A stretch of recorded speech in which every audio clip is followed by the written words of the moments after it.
UFP, the United Federation of Podcasts.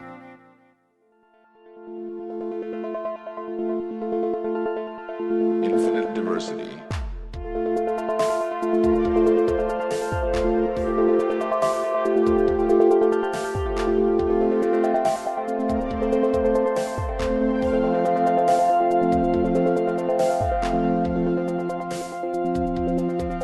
Live long and prosper, and welcome to Infinite Diversity, a Star Trek Universe podcast here on the United Federation of Podcast Network. I'm your host for today, Chrissy, and join with me are my co-hosts, Brandon and Justin. Brandon, how are you doing today? Oh, I'm doing really good here. I'm just enjoying my summer vacation on Mars.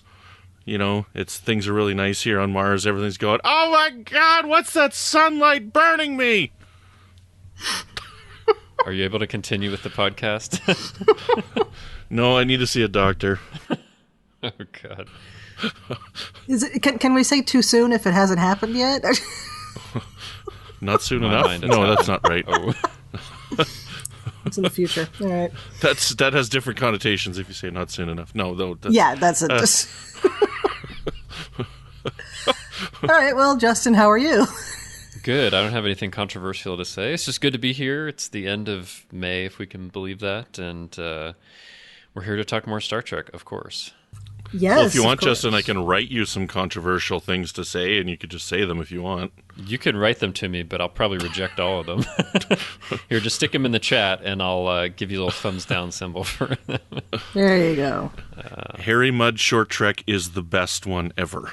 Uh-huh. Send. Yeah, sure. Followed by Trouble with Lower Decks. Trouble with Edward Send. is the best short trek ever. Yeah, okay. Right, so today we have no news, except I would be willing to bet that between the time that we're recording this and the time it's released, something happens. So Why do you think so? Between now and Tuesday, June 1st, do you think something's going to happen? I mean, you don't Murphy's Law? I don't know. Maybe there'll be something. I think it's more likely that between the next episode and when it's released. You think so? True. Like, what are you guys True. thinking? Just that news tends to happen in a couple weeks. I think in release date for Discovery. That's what I would guess. Could be. Ooh. So my guess is, because, listeners, this is how the sausage is made. So we're recording 2 episodes in a row back to back, right? So obviously we've done that a few times. So I think we'll get the Discovery release date before our next episode airs. Before the next episode airs. So the next episode will air June 8th. Yeah. I'll All bet right, well, maybe. we'll see. I'll bet instead that we get some details on the upcoming Star Trek movie. I know that's a 50 low Quatloos. probability thing, but yeah.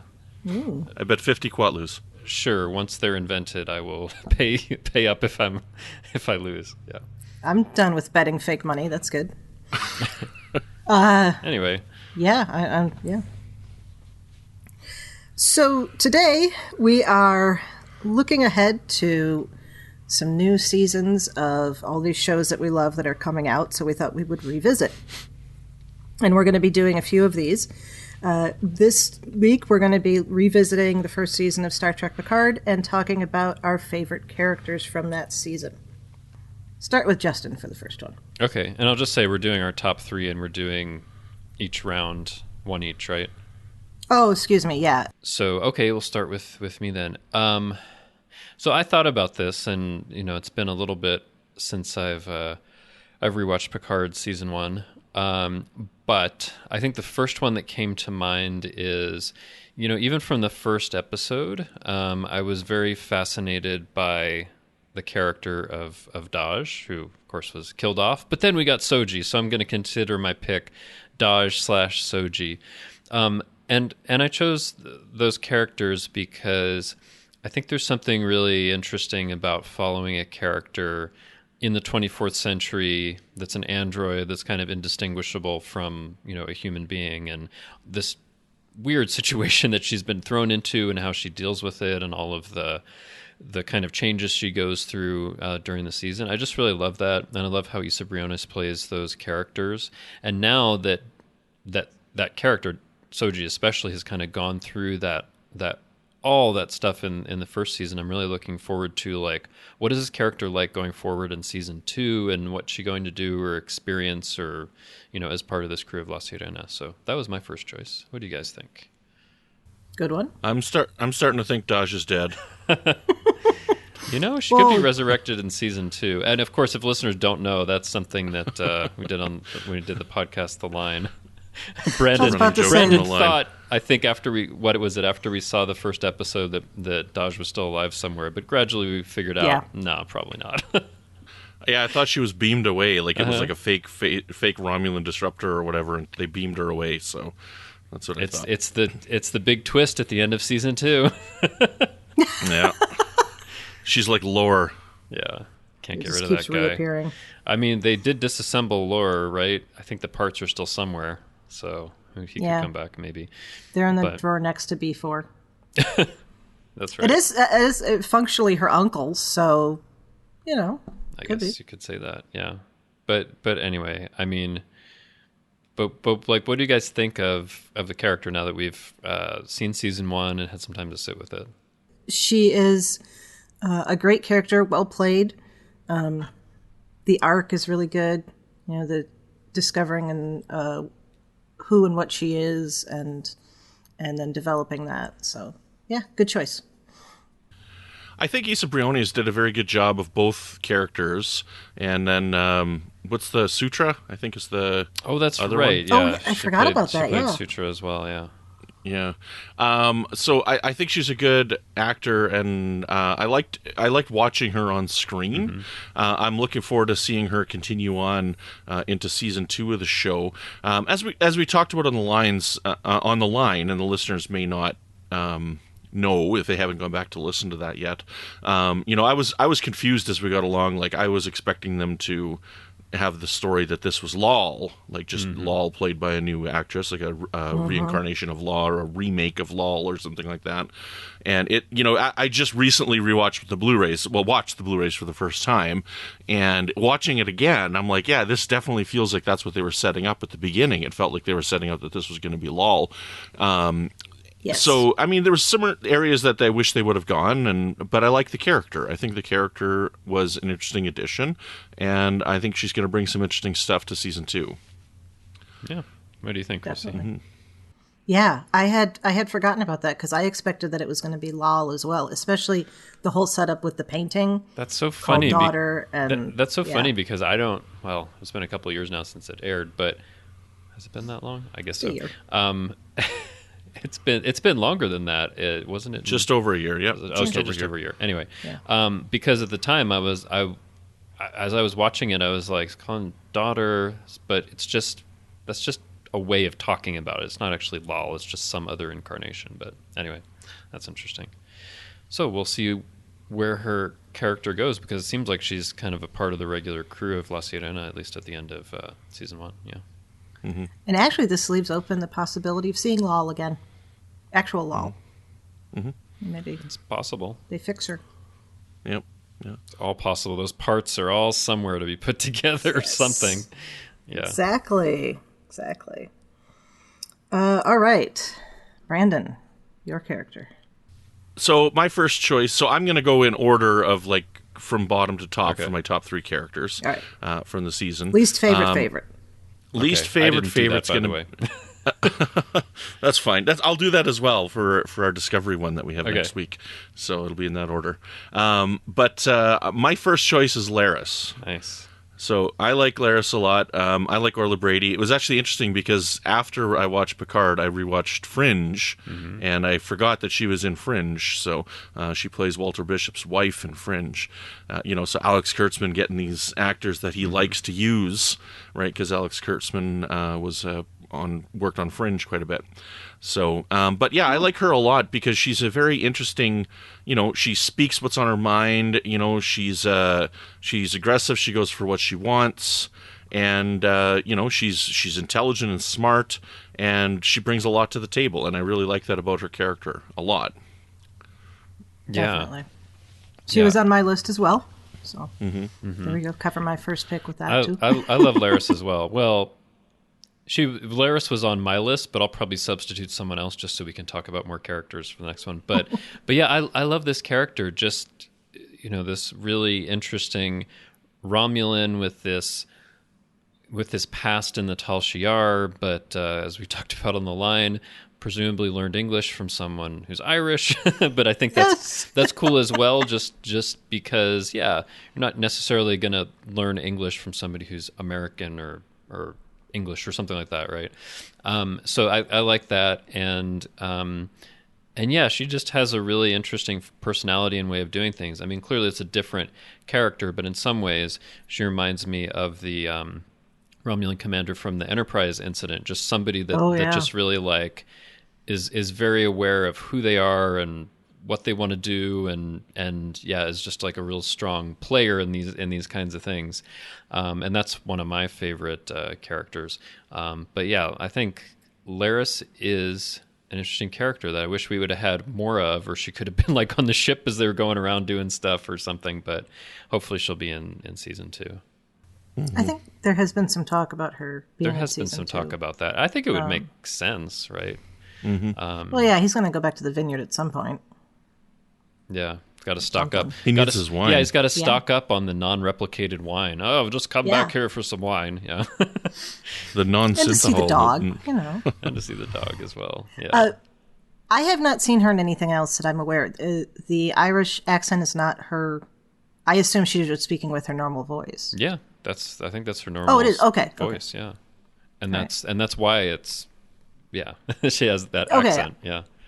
The way you said, the way I heard it was, I didn't know if she was putting on an Irish accent. No, not at all. I mean, I really like that when they do that, and some of the newer Star Trek shows, they've definitely done that. With this character with Laris, and also Michelle Yeoh, speaks with her native accent, being from Malaysia, and I like when they do that. And Evan Evagora as Elnor, like that's his native Australian accent, right? So I think that's really cool when they can just be like, you know what, let's just make this work and not have you put on an accent. Because, I mean, I guess as charming as it can be sometimes when somebody puts on an accent, sometimes I feel like, did they really have to do that? So, yeah. Yeah, it doesn't always work. Let's get more types of accents. I mean, I think that is one thing that sometimes you don't get a lot of diversity in Star Trek, especially some of the previous shows where you hear a lot of people with American accents. Let's get somebody on one of these new Star Trek shows who's a German actor with a German accent, right? Like, why not, right? I'd love to see more of that kind of stuff, because these people are supposed to be coming from just like all over Earth if they're from there. So yeah. Of course, maybe that means that the accents have all just disappeared. I don't think so. I don't think. No, not I don't. Like 250 years. Yeah, I don't think so, because I mean, 300 years. The accent that you have is based on it tends to be who you're around and interacting with when you're growing up, right? Like, and if there are people that have stayed on Earth and are still interacting with kind of these kind of communities, I think all those accents would stay.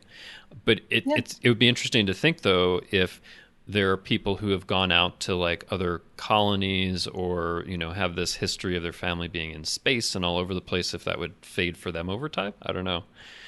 We haven't or get really, a new one. Yeah, that hasn't really been addressed in Star Trek. Anyway, speak English with a Vulcan accent or a Mars accent, or interesting to think of. Anyway, that's you took that more seriously than I meant it anyway, so it's okay. It's a tangent, but I am interested in accents, and I love hearing Laris. So more of that, please. We should get a linguist on to talk about that. Accents in Star Trek? Yeah. That'd be cool. Do you know anyway, Olympic? We'll find one. I don't. just popped in my head. All right. So back to Laris. She was on my list as well, and I think one of the things that I love about her is how strong she obviously is, and not just in that how she handles a situation, like when they break in and they're trying to kill all of them, and she immediately jumps into action. And I've got a little bit of a theme for the characters I picked here, so I'll bring that back together at the end. But she's the amount of emotional and psychological strength that she must have to have lost everything, and more of an everything than so many other people who we might say have lost everything, because her planet is literally gone. And admittedly, she and Jeben had made the decision that they were not going to necessarily be going back there. That's different than it just not being there. And so she lost everything, but it didn't break her. And I admire that in people. Yeah, definitely. Yeah. So Laris, great character. So Laris would qualify as your first pick then, Chrissy? She was first on the list. So. Okay. But mine are in no particular order. So. All right, well, let's see. We started with Justin last time. So Brandon, what's your second one?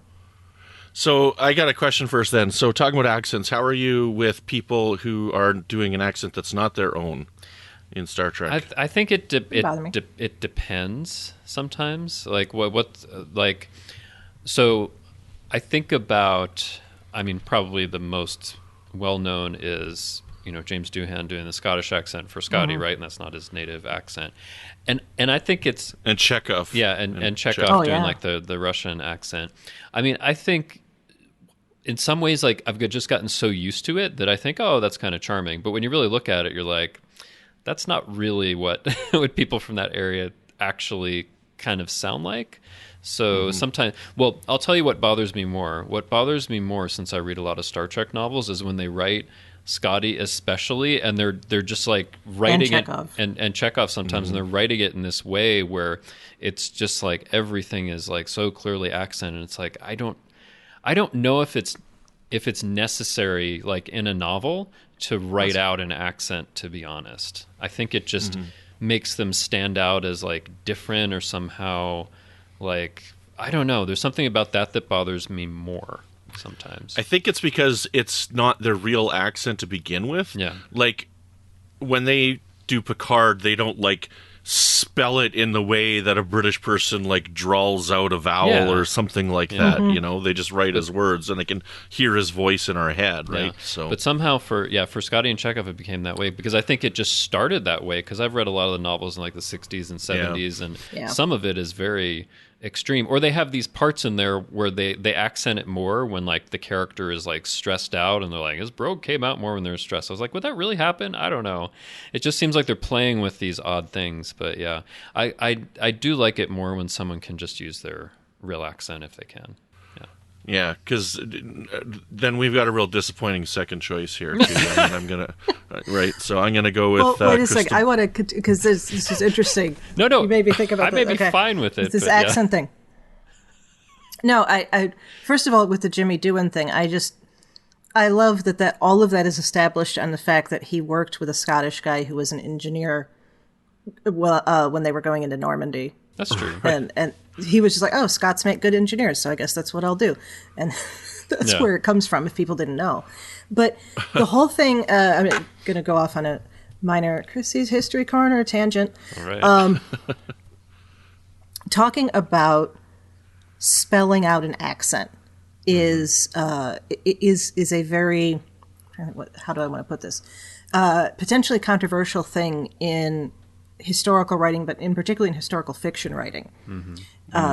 And particularly when you're dealing with the American South before the war, before the Civil War, and you have that very heavily put on accent for the enslaved people that is supposed to indicate that they're uneducated. And I'm not saying that that's what they're doing with Chekhov and Scotty, but you did remind me of that, talking about that. And there's a whole thing about that I read about Gone with the Wind, and how what is made to be what seems to be an uneducated accent coming out of the mouths of slaves is actually phonetically the way we all say that in American English. And I think the word is what that they were using in particular, because it's spelled W-U-T for the accent, but but that's basically what we say, even though it's not spelled that way. It's just an interesting.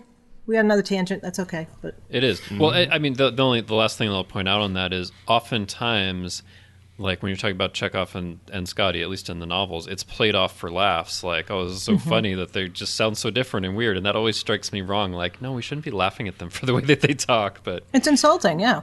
Now that we've led up to that, Brandon, what's your second choice? Oh, that controversial Cristobal Rios there with all those holograms doing all those crazy voices. Oh, I see. So, yeah, that's why I asked that one. That worked perfectly. So, but you know what? I think that Santiago Cabrera that does those accents, I think that at least from what I've heard from people like in those different cultures that have those different accents that watch Picard, they were like, that's actually pretty close. You know, he's actually doing something that's really good and close. So I think I'd tend to be more okay if it seems like people that have that kind of accent is like, yeah, okay, he's kind of getting it, you know, and it's not just some caricature of it. So. Right. But Rios I love because he's got such an interesting backstory, you know, and he's such a troubled character because of this backstory, and he's like struggling to, you know, where is he going to fit in this world now, this post-Starfleet life that he has after, you know, witnessing his captain execute himself, you know, and it's like, it's a very interesting character, and I really love him, and I think he did a great job as an actor. And, you know, he did do a really good job as all the holograms, and I long to see more of him, and I'm looking forward to John Jackson Miller's book that's coming out this summer, you know, because we're going to get a bit more history of him.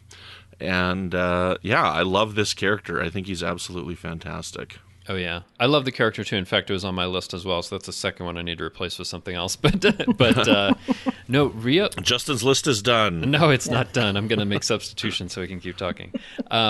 But no, I love Rios as well. He was one of the first ones that I thought of because, I mean, you gradually find out in the season he has this troubled history and all of these things that have gone on. And at this point in his life, he is somebody that is trying to really deal with all the stuff that's happened in the past. And to see him try to deal with that is really interesting. Yeah, and I'm looking forward to the novel as well to find out more about him and see him more in season 2. He's and I mean, also one of the things I love about Picard is that we're seeing all of these characters that are currently civilians, right? I really like that. Like, all my picks are civilians because that's basically the focus of the show. So you get to see a different way of doing things. Like before, I think in a Star Trek series, it would be like, well, he's out of Starfleet. We won't pick up his story again. Who cares, right? But now, like there are these people who are been in Starfleet and are getting a good focus in what's next after that life. And I think that's really fascinating. You get to see that probably the most through Rios. Yeah, I really did appreciate seeing how people who aren't attached to Starfleet, despite his background with it, function in that society. You know, we know, like, mostly from DS9 about there are lots of independent careers, for lack of a better term, people who have their own ships and all of that, and but it wasn't something we really got to delve into the way we are with him. Yeah, definitely. I mean, it's a combination of being out of Starfleet and also this kind of changed world with what happens after the supernova and the rescue mission failing and all that stuff. So it's having to kind of deal with that kind of world at the same time that you're not part of this organization anymore. You're just kind of out there doing your own thing, which I think is really interesting. We tend to think that, like, the entirety of the society is Starfleet because that's what we see, but really it's just a small percentage. There is just so much more, and I think there's a wealth of stories that could be told about civilian life, right? I think we could have more series like this. I mean, I think we'll be getting some more of that in Prodigy because these kids that we're following aren't in Starfleet, right? They're just kind of find this ship and see what to do. So I'm definitely interested in finding out more about how that works, and hopefully more shows in the future will touch on people outside of Starfleet, because we've seen a lot of Starfleet, and I love it, but we've seen like hundreds and hundreds of episodes of what Starfleet does and a much smaller number of what civilians do.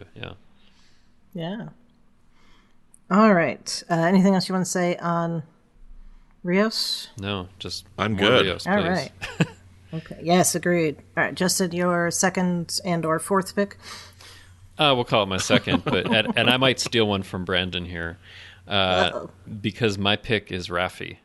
I love Raffi as a character. I mean, she's again someone like Rios that was in Starfleet, and the circumstances changed, and she's gone down this path of, getting back into, addiction and isolation and all of this. And what I really like about the first season is that you see someone like that, and then they're kind of finding a way to work together on this mission that Picard has, and kind of find themselves again and feel that they still have some worth. I mean, I think that's what I like. You see in Rios and Raffi, like, people have worth even if they're no longer in Starfleet, right? There's a lot they can contribute to the greater galaxy and to, their fellow person that they're interacting with. And I think Michelle Hurd just does such a great job of a really complex character, one that has all of this history, and not only all the history with Picard, but Starfleet and the rescue mission, and just like all of this stuff, and dealing with addiction and having to help out even if she doesn't want to, and I'm fascinated to see where her character goes as well in season 2, because again, it's kind of come full circle. They're not back in Starfleet, but they're back, together on this ship, and they're like, okay, let's see what's out there next, right? It's almost like a mission of exploration, or seeing how you can help, but without Starfleet. And I'm really interested in that. Yeah. Well, you stole another one of mine. I did? Yeah, she was my second one. Okay. Was she on your list as well, Brendan? Yeah, she's number one on my list. Okay. Sorry, I thought I would steal, but I had to get one in myself.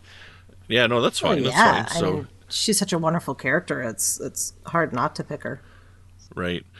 I love the character because, it's interesting to see a flawed character on screen with like a drug and alcohol addiction. Yeah.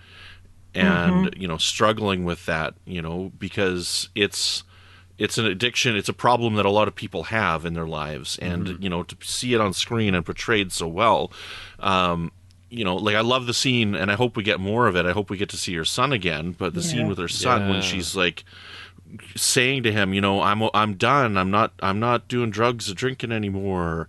And as soon as he rejects her, she goes back to the ship and gets drunk. Yeah.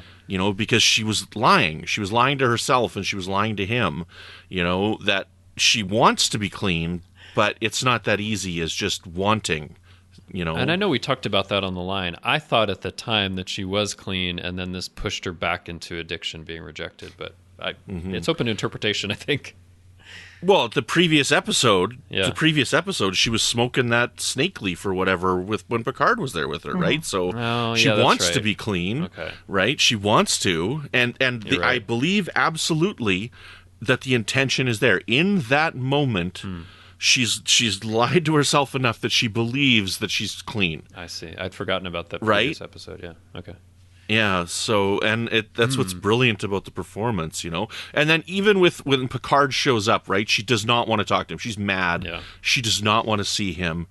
And then she sees that he has the wine. Yep. Right? And Picard knows her, right? And I mean, like, on one hand, it's like, that's an interesting thing because, like, he's enabling her and enabling her addiction, right? Because it's not just drugs that she's addicted to, it's alcohol, right? But on the other hand, the way that I kind of choose to interpret that scene, you could definitely look at it that way. But the way that I choose to interpret it, she's just like, God damn it. And then she just pours out what she had in her cup.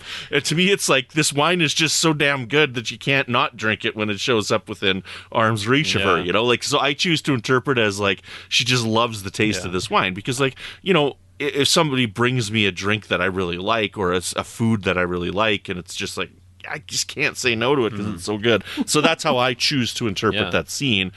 And it's brilliant. Just like, God damn it, just pours it out.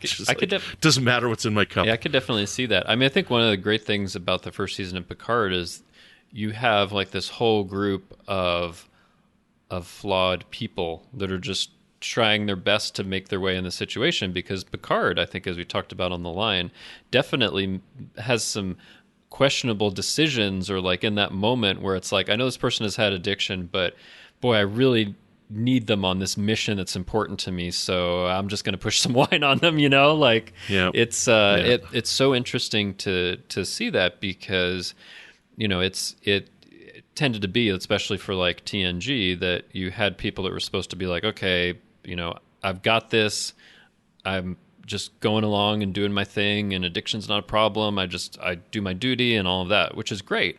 But a lot of people do really deal with those kind of problems, and it's great to kind of see that kind of on screen. I guess I would say for the people as part of the cast who end up on La Sirena in the end, I mean, I think they all do have their flaws and their mistakes and things they've made in the past.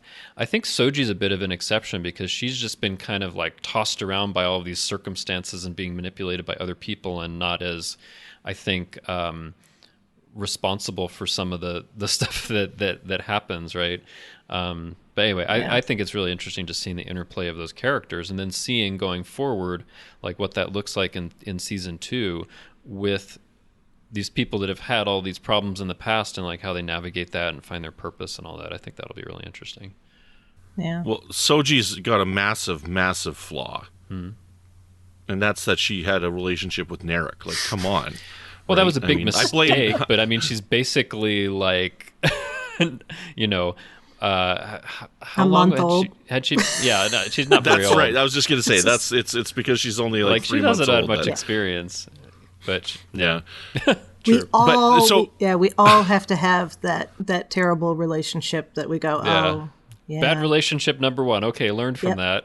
There you go. That's a learning experience, and you move on. Yeah, pretty much. But one thing I wanted to add to the Picard thing. So the reason why I don't choose to interpret it as like Picard is enabling her is because she's partaking, like she's making her own choice right now to do the drugs and the alcohol, right? Where, you know, like I've got a friend who's been sober for like 20 years and whatnot, and if I tried to coerce him with alcohol, like that'd be a really bad thing.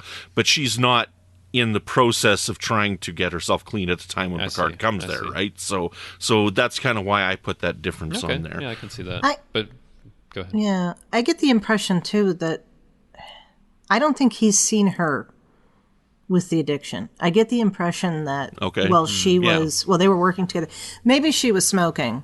But because I don't know what's in that snake leaf, but let's just, if it's tobacco style and space marijuana. Yeah, space pot. Space weed. You know, so she might have been doing that in her off hours, but that's relatively minor. I think, you know, so I don't think, I'm trying I don't think he saw that in her. Sorry. Yeah.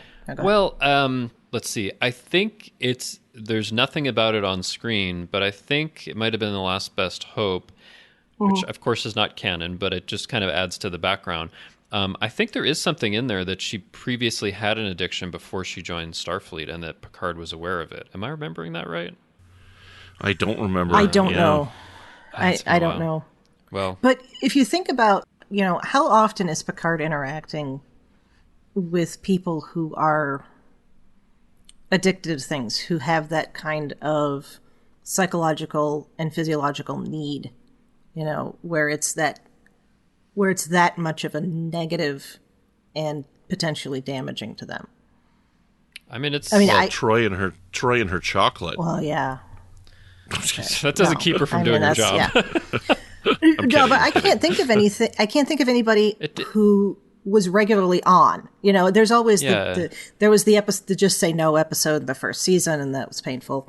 With those aliens that were addicted to drugs. But like people in Starfleet under his command, I don't think you really see that even in TNG. Or even outside of civilians, Even, think about this, even in Quarks, we never saw anybody who was, you know, you might be able to argue Morn's an alcoholic, and I think that's probably true. But you don't see people who have that kind of... Damar is definitely an alcoholic. Yeah. Yes, Damar is. Okay, so Damar is the one that we see. But again, he's not human.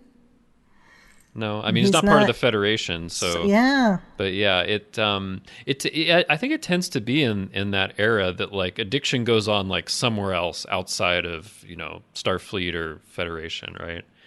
And that we've solved all that stuff, which I don't think that's quite realistic, but it's interesting to think about. Yes, so I think as intelligent of a man as Picard is, and as worldly as he is, I think it's entirely possible that he would walk in there and not recognize necessarily what's going on with her. Well, maybe. Yeah. Mm-hmm. But anyway, Raffi's a great character. We need to see more. Yes. I'm And we're looking going to. forward to Yeah, I think we definitely are. Yeah. And maybe next year. Yeah.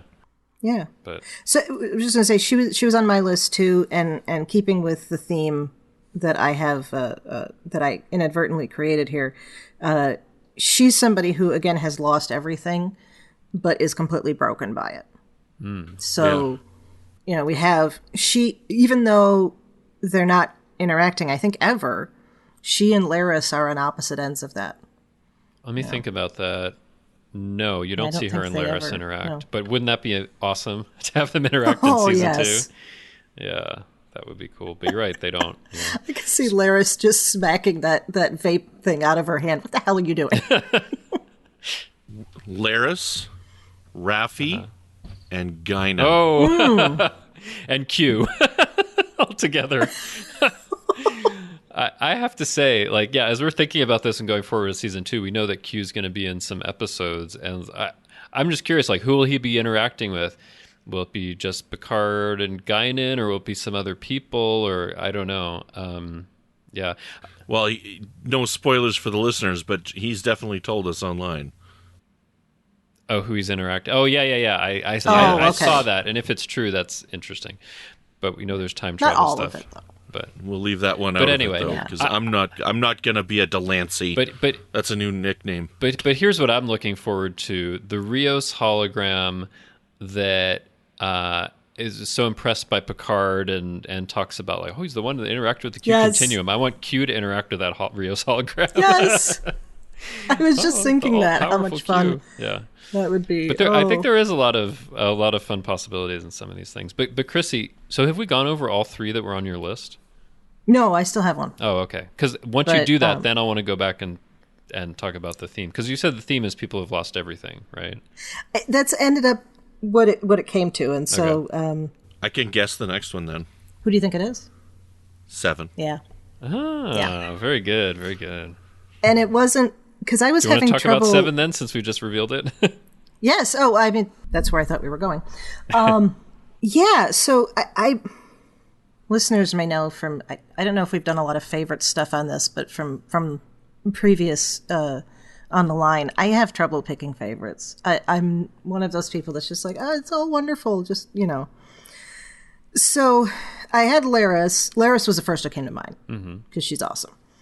And then I was thinking about 7, and I was thinking about Rios. And as I'm playing around with it, I said, well, wait, you've got this situation where you have Laris, who has gotten through all of these terrible things and come out the other side whole, or at least functional. Okay. You've got Raffi, who has had these terrible things happen to her, and she comes out the other side basically having to be dragged kicking and screaming to reality. Okay. And then you have 7, who has lost everything twice. Okay. Once when she's a child and Annika is assimilated, again when she's pulled from the collective. And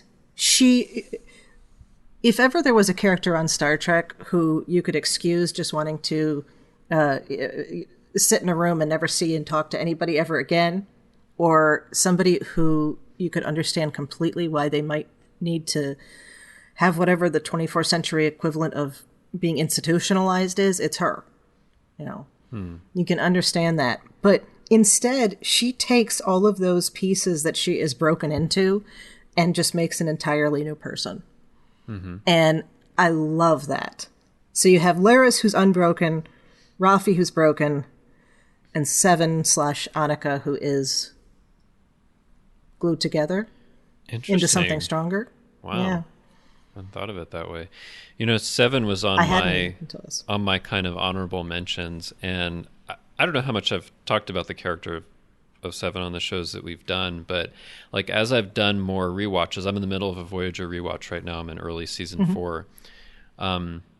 what we see from Seven and Voyager makes her one of my favorite characters in Star Trek, actually. Like, everything she's been through and how she comes through that, and you see her kind of adjust to this new circumstance over the years and become this new person, makes her one of my favorite characters. I've actually been, like, thinking lately, like, because I've often said Kira from Deep Space Nine is my favorite character. I'm like, is it actually Seven? Because I think there's something really interesting. But then you come to Picard, and you see her part of the Fenris Rangers, and then you, of course, see her in Stardust City Rag, and some of her revenge killing, and you're just like, wow, this is maybe puts it in a different light. But I like the complexity of that. There's something about like everything that she's been through. And I think in some of those moments in that episode, it's like, I really want to be this kind of person over here, but I can't do that. I need to be this kind of person over here. That's what feels right in this broken world, like that kind of thing. So I find it like fascinating just to see how she's dealing with things and what she goes through. And I love Jerry Ryan, like the way that she plays throughout Seven, throughout the whole thing, Voyager and Picard. There's just this sense, like, for me as a viewer, of trying to figure out, like, who is this person and what are they about? And there's, like, an interesting mystery to it. So, yeah, I love that choice. It was one that I almost chose. Mm-hmm. I would have liked to have seen more about the Fenris Rangers, and maybe we'll get that in season 2. Hopefully. I mean, like, that finale kind of gave the impression that she would just be, like, going off with them on La Sirena. It seemed like it. So, so I don't know, maybe it'll pop up as like, hey, my buddy from the Fenris Rangers needs help or whatever. But I kind of want to check that out just to see what it all means to be a Fenris Ranger and what it's all about and how do they live and where do they live? Are they like the Maquis, right? Do they, is there some old man there who's making Hospirot for people? So yeah, I don't know, but not replicated. But I like 7 of 9, and it was really awesome to see her added to the cast. I would have liked to have seen her more. I actually think I would have liked it if she had been a main character for the whole season. Because, when the trailer dropped, when we did one of our first episodes of The Line there, when the trailer dropped, I was just so excited that they were expanding the world building, because the Next Generation is like it seems like Next Generation is the only focus of all their marketing and everything up to this point, right? I know they're doing a lot different now, but at the time it's like Next Generation is the main focus of everything. Here we are doing the Next Generation spin-off show, and all the time everybody talks about Next Generation's the greatest Star Trek ever, and they didn't really cross paths too often. So to get 7 is like an acknowledgement of the greater franchise, and it's like, yes, this is what I want to see. I want to see the STU or whatever you want to call it, right? The Star Trek universe, the cinematic universe. So, she was great. I didn't like that they killed Icheb. I don't really care about the character, but it honestly, even going back on the arc again this season, it didn't feel necessary rewatching the season, and I thought that was kind of unfortunate to add to the character's past.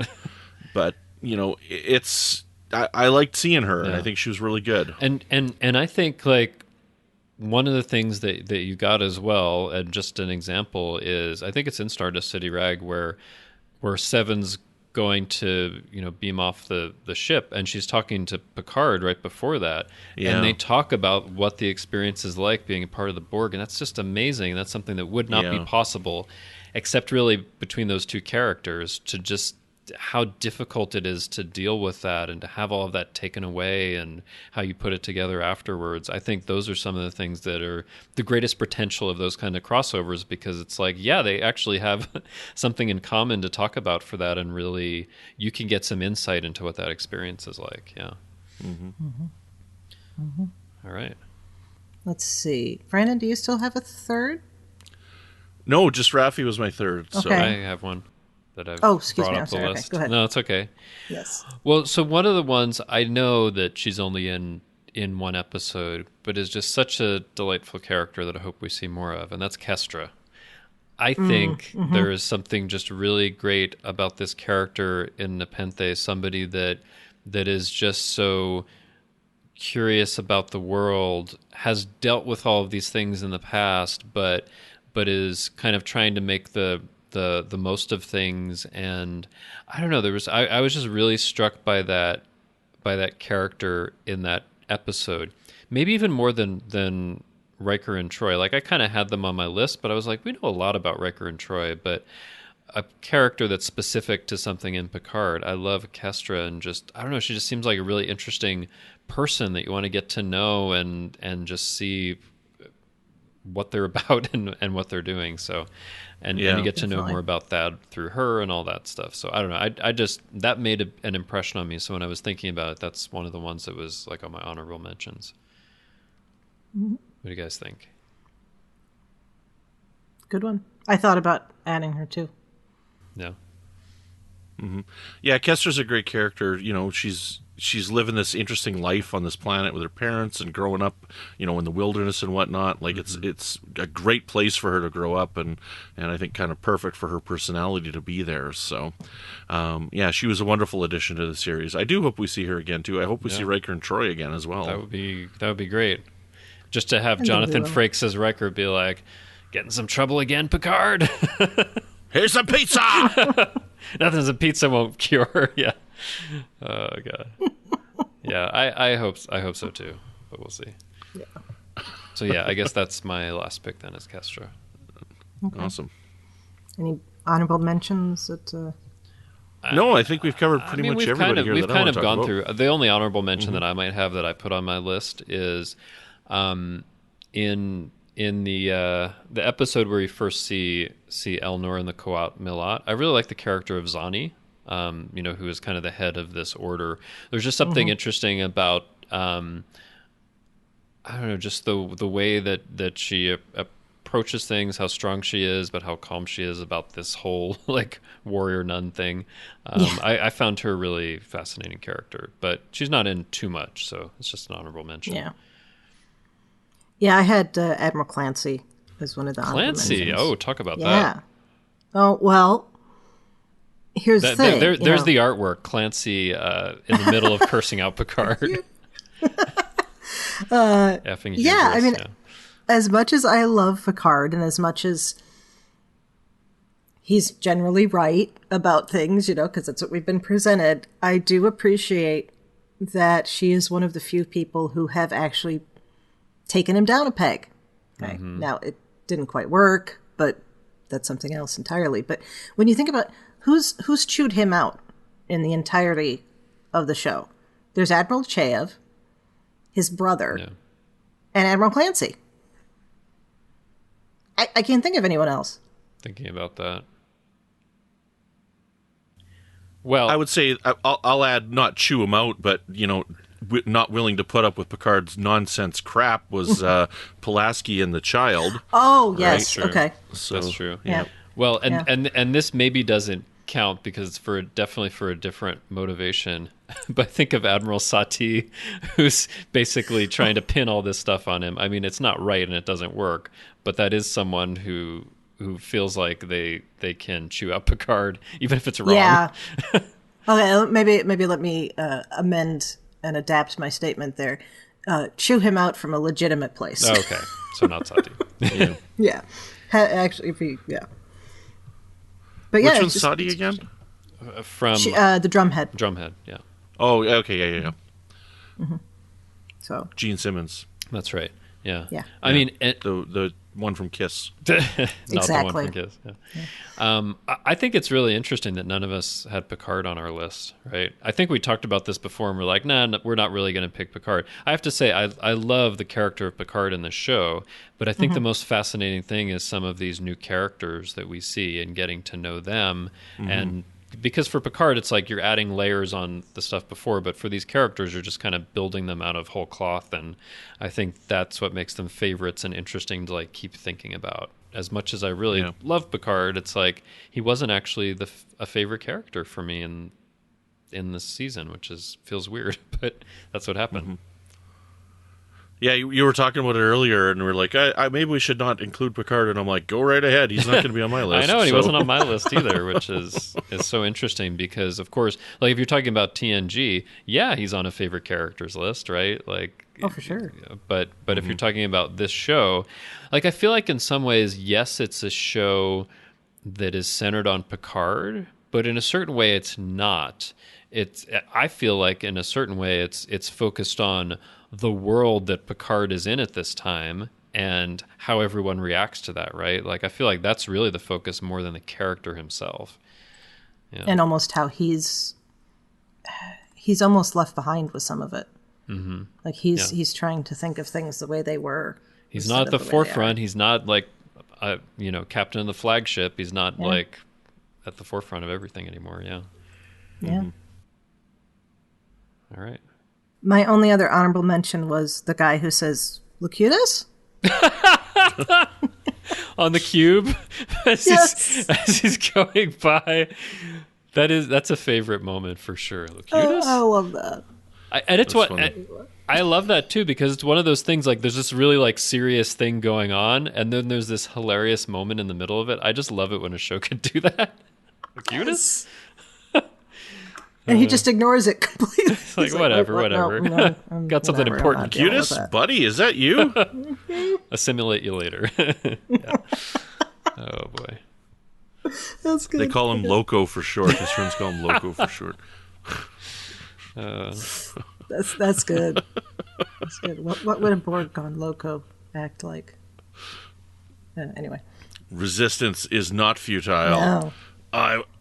My hair is not parted perfectly. I don't know. I think my shirt is untucked. I think the kind of quote unquote freed Borg in Descent are kind of crazy. They're just going off. Yeah. Yeah. That made me think of the term loco. Made me think of the drink Four Loko, and so then I had this image in my head of like a Borg that was drunk on a beach, and what they'd be doing. Stream of consciousness. I don't know where it came from. Like, you know what? It's hard work all day assimilating people and cultures. I got to just sit down on the beach with a nice drink every once in a while, take a break. Man, a Borg on a beach, like those guys are pale enough. Like those guys would just burn to a crisp. It would just be lobster red when they left the beach. Well, solution is they could just go to there must be some beach in Unimatrix Zero, right, that they can go to. Oh god! All right, well, tan their psyche. All right. So yeah, anything else we want to say about favorite characters from Picard season 1? No, I'm spent. No, it's good. I think it's interesting just to reflect on this because we haven't actually talked about the show for a while. Yeah, I went back. I started rewatching again. I only got through the first 3 episodes, but before we talked here. But yeah, I was like, oh, I forgot about that, and I'd forgotten about this, and oh yeah, that was awesome, and that kind of thing. So yeah, rewatch, yay!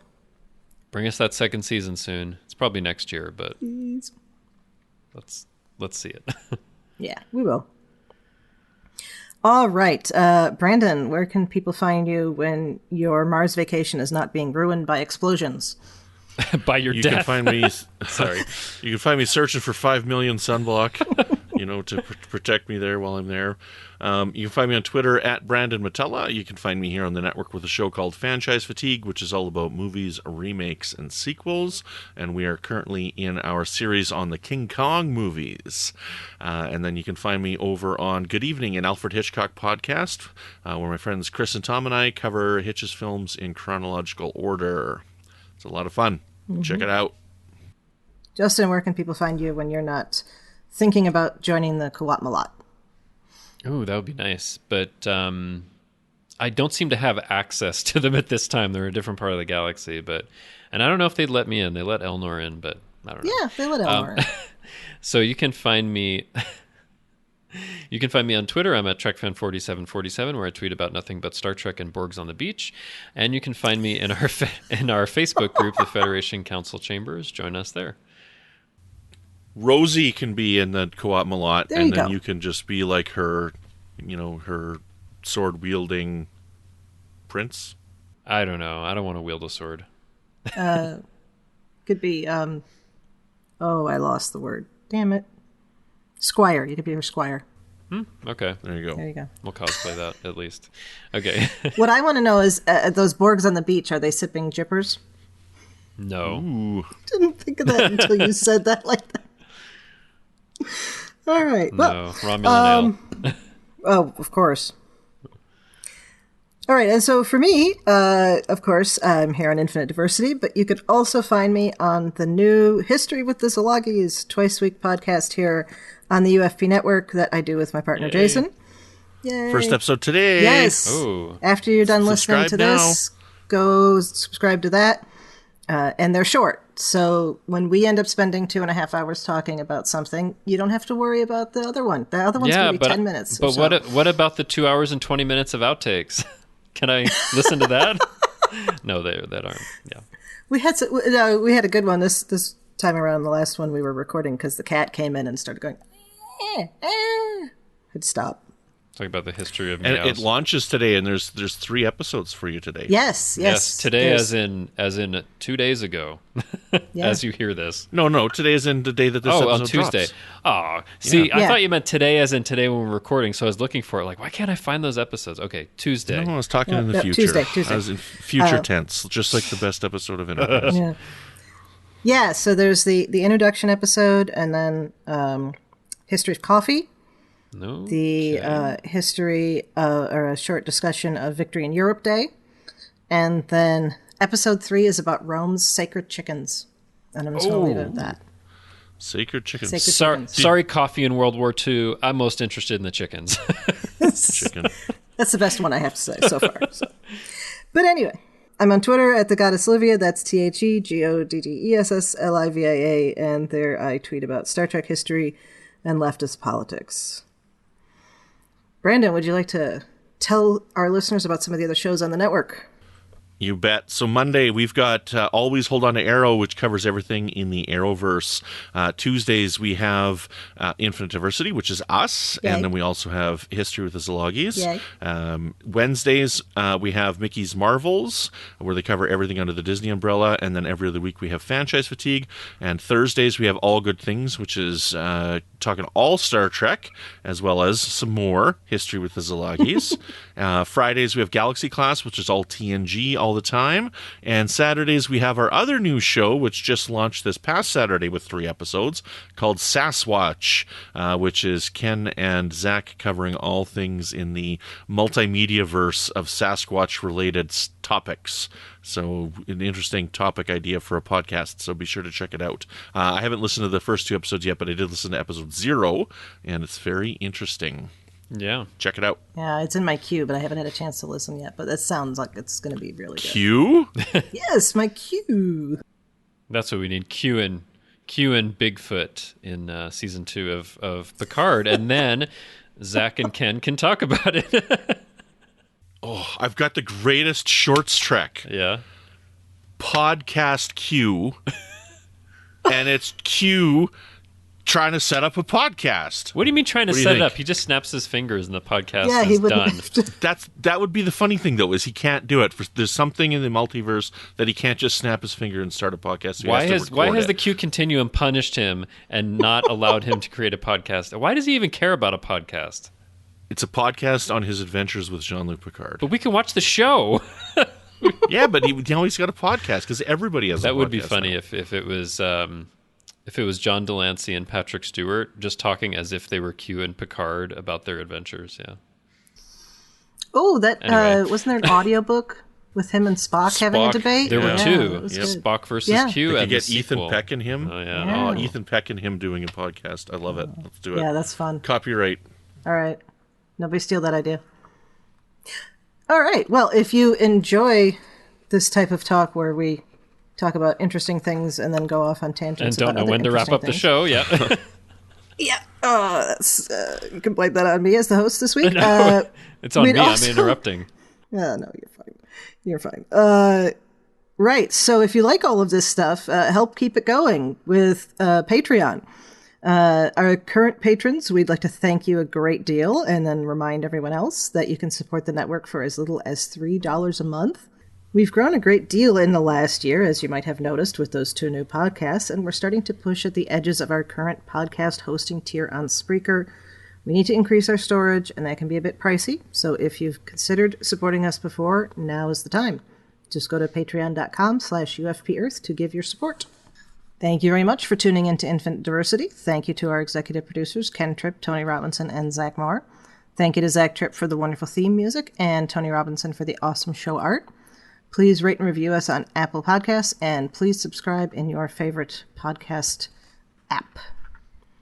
If you'd like to reach out, you can find the network as a whole on Twitter at UFPEarth, or our show specifically at IDIC Podcast. You can also talk about any and all of the UFP podcasts in our Facebook group called the Federation Council Chambers, or you can email us at infinitediversity@ufp.earth. On the next episode, we'll be talking about our favorite characters from Season 1 of Discovery. Until then, peace and long life.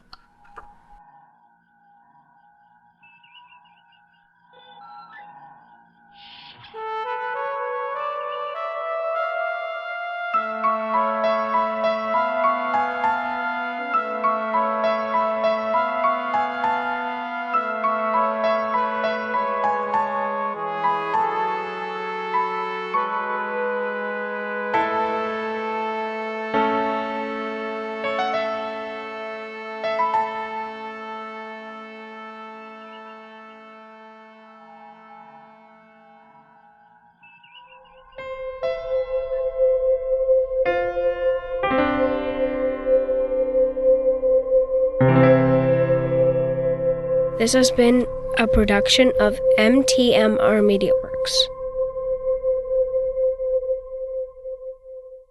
But While anyway. you were doing that, did you have like a chicken Caesar salad? No, but not because I don't like Caesar salad. I'm not a salad person. What? I have nuggets. Yeah, Nuggets I eat of like I'm salad? 10. Don't even like So, chicken You don't like nuggets, chicken salad? salad. I'm sorry.